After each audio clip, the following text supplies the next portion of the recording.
ஒரு நாள் அந்த சின்ன பப்பியின் வாழ்க்கை ஒரே நிமிஷத்துல மாறிப்போச்சு.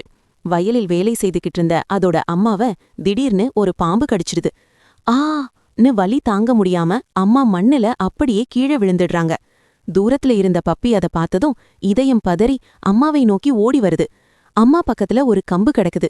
அத பார்த்த பப்பி அந்த கம்ப கையில எடுத்துக்கிட்டு தன்னோட உயிரையும் பொருட்படுத்தாம பாம்பை அடிச்சு அங்கிருந்து ஓட விடுது.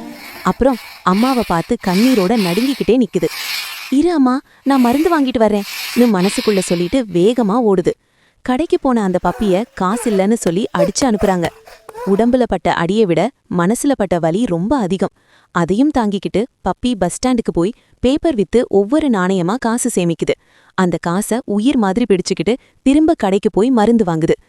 மருந்தோட அம்மாவை தேடி ஓடிப்போன பப்பி பலவீனமா கிடந்த அம்மாவை மெதுவா அன்போட வா அம்மான்னு கூப்பிட்டு தான் உடம்பாலேயே தாங்கி ஒரு சின்ன குடிசைக்கு அழைத்து செல்கிறது. குடிசைக்குள்ள ஒரு பழைய பாயில் அம்மாவை மெதுவா படுக்க வச்சு அவளோட முகத்தையே பார்த்து பயத்தோட நிக்குது. அப்புறம் மருந்தை எடுத்து அம்மாவுக்கு மெதுவா குடுக்குது. சிறிது நேரத்துக்கு பிறகு அம்மா மெதுவா கண் திறக்கறாங்க. அந்த ஒரு பார்வை அந்த பப்பிக்கு உலகமே கிடைத்த மாதிரி. ஆனா அம்மாவுக்கு சாப்பாடு இல்லைன்னு தெரிஞ்சதும் பப்பி மீண்டும் வயலுக்கு போய் காய்கறிகளை பறிச்சு அது தானே சமைச்சு அம்மாவுக்கு ஊட்டுது. இன்று அந்த பப்பி சின்னதா இருக்கலாம், ஆனா அதோட அன்பு ஒரு அம்மாவை உயிரோட வைத்திருக்குது.